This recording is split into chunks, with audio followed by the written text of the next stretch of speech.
Boston under the basket. And of course, nothing's going to get done about that. She literally wraps her arms around her. I mean, yeah, sure. Let's not expect a foul at all. Instead, they called a jump ball. I mean, at this point, the Asia Wilson conspiracies, they're starting to look real. It's starting to look like there's something to it.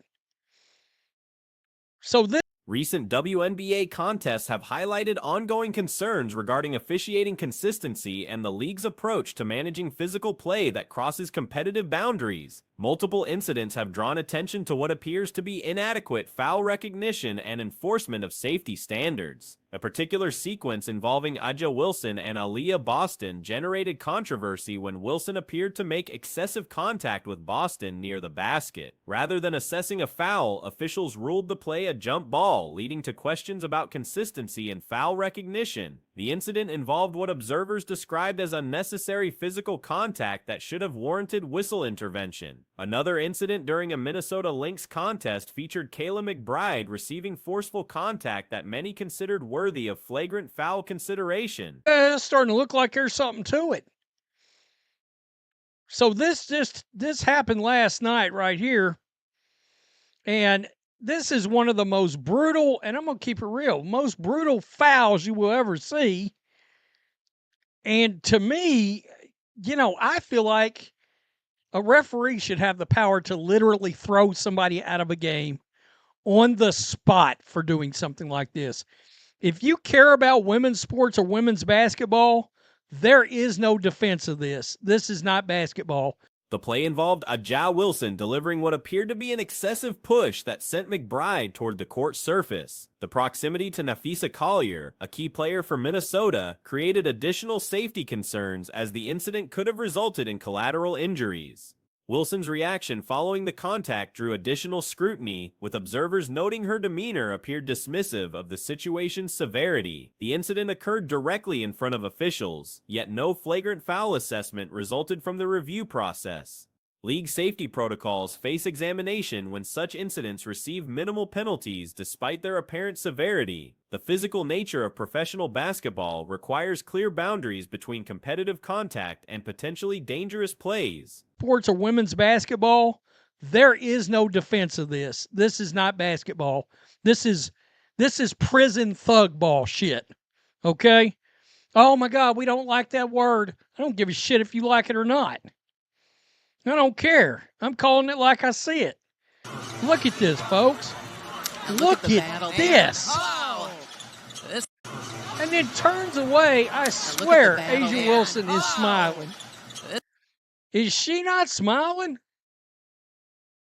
What is going on right in front of, by the way? Current officiating appears inconsistent in distinguishing between acceptable physicality and excessive force. Commissioner Kathy Engelbert's leadership faces questions regarding the league's commitment to player safety standards. Critics suggest insufficient consequences for dangerous plays may encourage continued problematic behavior. The absence of immediate flagrant assessments during games creates concerns about deterrent effectiveness. Referee authority and decision-making processes receive scrutiny when clear safety violations appear to go unaddressed. Officials possess discretionary power to assess technical fouls, flagrant violations, and ejections for dangerous conduct. What's going on right in front of, by the way, probably the MVP of the season, Nafisa Collier, who, by the way, if that player would have been knocked into the legs or the feet of Nafisa Collier, you could have had a massive, massive injury situation.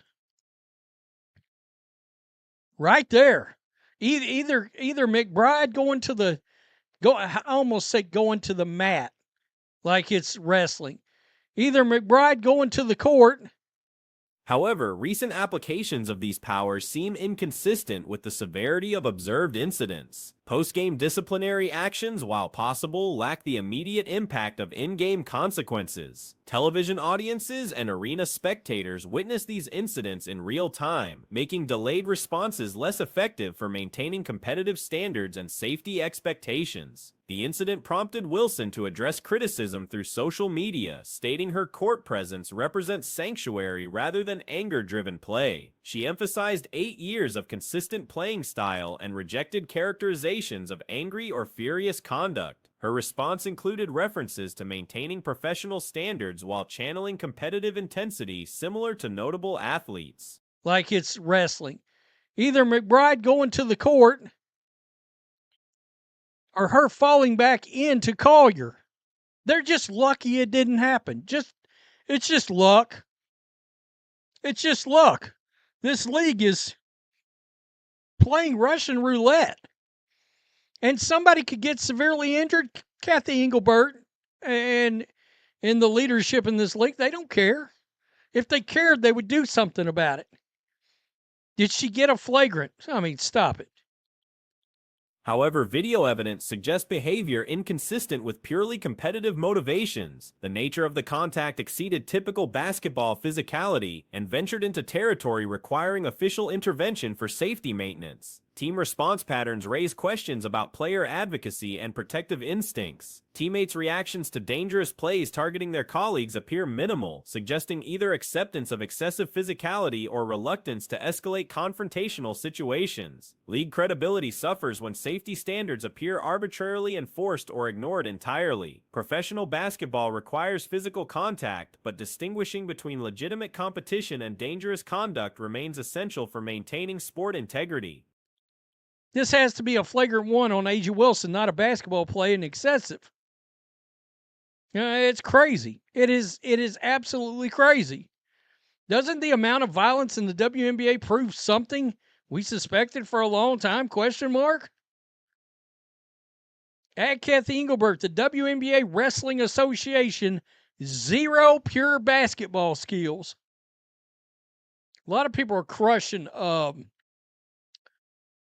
Conspiracy theories regarding officiating bias or external influences emerge when controversial calls consistently favor particular players or teams. Fan speculation about betting influences or preferential treatment indicates declining confidence in officiating neutrality and competence. The league's growth and mainstream acceptance depend partly on demonstrating professional standards comparable to other major sports organizations. Inconsistent safety enforcement undermines these efforts and creates doubt about the WNBA's commitment to player welfare. Immediate ejection authority exists for referees witnessing dangerous conduct, yet application appears infrequent despite clear violations. This creates an environment where players may test boundaries without facing meaningful consequences.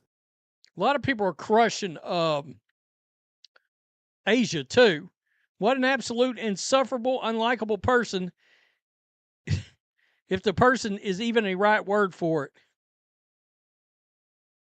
With those inept, crooked WNBA refs, either the Lynx player got the foul or there was no call. Garbage league, unserious, unwatchable, and man, so much anger. I don't get it. I don't understand why they're just continuously playing angry. Face of Financial penalties and suspensions could reinforce safety messaging, but effectiveness requires consistent application across all players regardless of star status or market value. Current enforcement patterns suggest potential disparities in disciplinary approaches. The Wilson-McBride incident exemplifies broader concerns about WNBA officiating standards and safety priorities. Without addressing these issues through consistent rule enforcement and appropriate consequences, the league risks normalizing dangerous play that could result in serious injuries. Player safety must take precedence over entertainment value or avoiding controversial calls. Officials bear responsibility for maintaining competitive balance while protecting participants from unnecessary harm. I don't understand why they're just continuously playing angry. Face of the prison league. And I'm going to tell you, I think Kathy Engelbert is just as scared of these players as probably these refs were. You remember a while back at the end of a Dallas Wings game? I believe it was a WNBA ref Didn't they signal over security or something like that because of Dejanay Carrington? I can't remember. Something happened.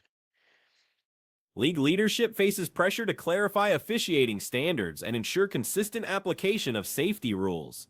The absence of clear consequences for dangerous plays undermines the WNBA's professional credibility and player welfare commitments. Future incidents require immediate and appropriate responses to establish clear boundaries between acceptable competition and dangerous conduct. The league's reputation and player safety depend on officials' willingness to make difficult calls when situations demand intervention. Recent developments in women's basketball have created significant discussion across multiple storylines, from roster additions to marketing controversies and fan loyalty concerns. Everything.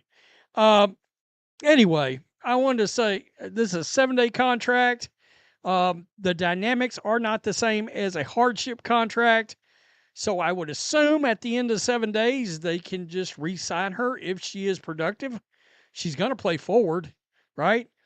Wait, is Bree Turner getting cut finally? Is that happening? Are we getting or I didn't even think about that. I did not think about that.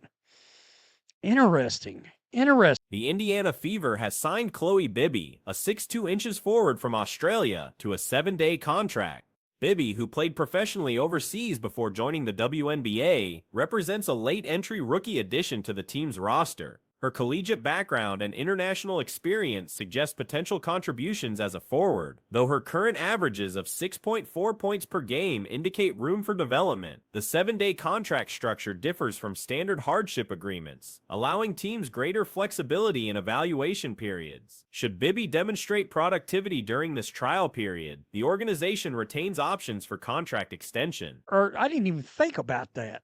I did not think about that. Interesting. We might get a 2-for-1 out of this. We get a 6'2" tall redhead, and Bree Turner might hit the bricks. My goodness, everybody wins if that happens. Seriously.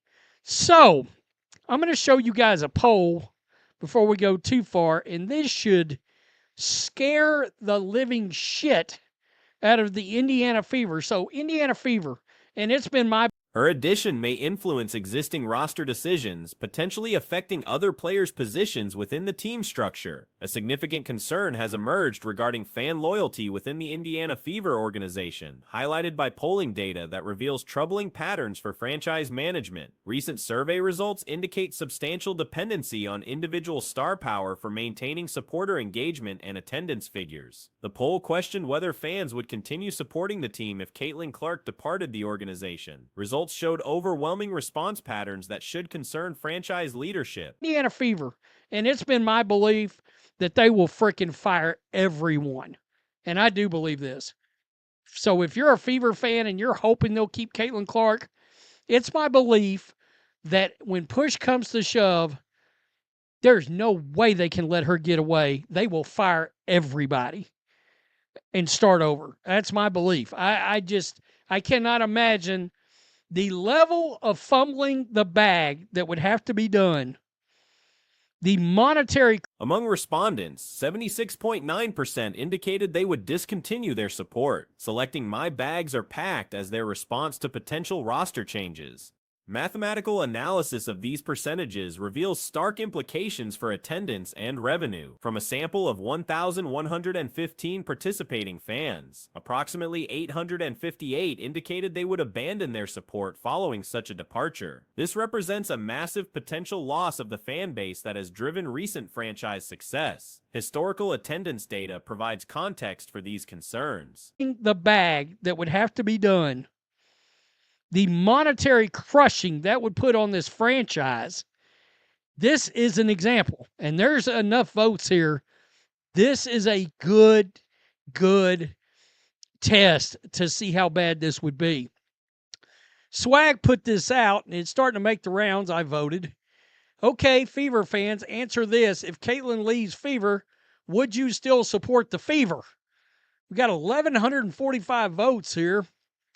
Nope, my bags are packed. Prior to Clark's arrival, the Fever typically drew approximately 4,000 spectators per game. Current attendance figures have risen to roughly 17,000 when Clark participates, representing more than quadruple the previous draw. Applying poll percentages to current attendance levels suggest catastrophic potential losses. Approximately 13,090 fans out of 17,000 would potentially cease attendance, leaving roughly 3,910 supporters, essentially returning the franchise to pre-Clark attendance levels. Such dramatic revenue reduction would create severe financial challenges for organizational sustainability. My bags are packed is far and away leading the way with 76.9%, 77%, in other words. Now, I've done some what I like to refer to as the math, all right? So at the time, there was 1,115 fans that voted when I hit record, and I'll tell you how many that is that say they will leave. Clark's market influence extends beyond attendance into collectibles and memorabilia markets. Recent auction results demonstrate her exceptional commercial appeal across various product categories. A Panini Flawless WNBA Platinum Rookie card featuring Clark's autograph achieved remarkable sale prices. The one-of-one collectible card showcasing Clark's scoring achievements sold for an extraordinary $660,000 at auction. This price point establishes new benchmarks within women's sports memorabilia markets and potentially challenges existing records across multiple athletic categories. How many that is that say they will leave? Out of 1,115 fans, that's 858 fans that said, I'm out the door. I'm out the door. 858 fans out of 1,115 fans. That better scare the shit out of the Indiana Fever. Let me take this a step further. By the way, before Caitlin Clark showed up to the Indiana Fever, they were drawing roughly 4,000 fans. Previous records in women's sports collectibles were largely held by tennis star Serena Williams. The Clark card sale price may have surpassed these existing benchmarks, though official confirmation requires verification against comprehensive historical data. Within basketball specifically, Clark has already established clear dominance in collectible valuations. Marketing controversies have also emerged within the WNBA landscape, particularly surrounding recent advertising campaigns. Gatorade's all-star promotional effort has generated unexpected backlash due to slogan choices that many interpreted as culturally insensitive to a game, okay? So I spread this out based on 17,000 fans showing up to Indiana Fever games when Caitlin Clark is playing. The number I got back was 13,090 would head right out the door out of 17,000 fans in attendance. That leaves you, guess what? 3,910 fans that would actually hang around. The campaign utilized the phrase "let her cook" as its central messaging, apparently intending to convey athletic dominance and performance excellence. However, the slogan's reception highlighted unintended interpretations that critics viewed as reinforcing outdated gender stereotypes.